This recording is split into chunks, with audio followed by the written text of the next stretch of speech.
सांगली जिल्हा शिक्षण संस्था संघाचे कार्याध्यक्ष व खासगी शिक्षण संस्थांचे मार्गदर्शक माजी आमदार प्राध्यापक शरद पाटील यांच्या निधनाने एक आदर्श शिक्षण संस्था चालक काळाने हिरावून नेला। यामुळे शिक्षण क्षेत्रात फार मोठी पोकळी निर्माण झाली। ते खासगी शिक्षण संस्थांच्या समस्यांवर रस्त्यावर उतरून आंदोलनात सहभागी व्हायचे।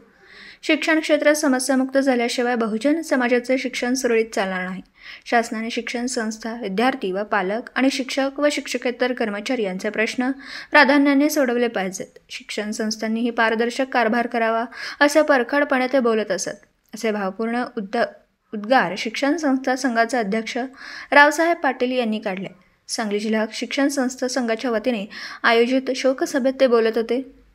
स्वर्गीय प्राध्यापक शरद पाटील सर यांच्या प्रतिमेला पुष्पहार घालून अभिवादन करून दीप प्रज्वलन करण्यात आलं। यावेळी प्राध्यापक RS चोपडे यांनी प्राध्यापक पाटील यांचा गोरगरिबी जनतेला मोठा आधार होता। संस्थांच्या अडचणी ते समजावून घेत त्यांच्या निधनाने आमचा अभ्यासू मार्गदर्शक हरपला असे सांगितलं।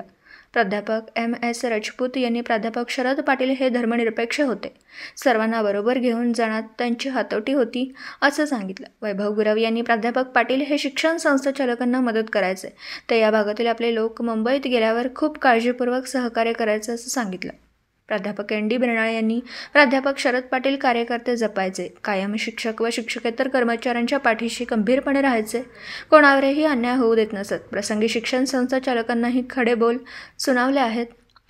वापरा आणि फेकून द्या ही नीती त्यांनी कधीच अवलंबली नाही। ते माणसाची प्रतिष्ठा जपायचा असे उद्गार काढले। यावेळी रावसाहेब पाटील, प्राध्यापक RS चोपडे, प्राध्यापक शिवपुत्र आरबोळे, विनोद पाटोळे, प्राध्यापक MS राजपूत व शिक्षण संस्था चालक शोकसभेत उपस्थित होते।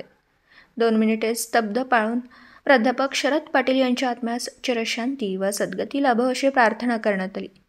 पत्रकार राजेंद्र शिंदे, झी न्यूज मराठी।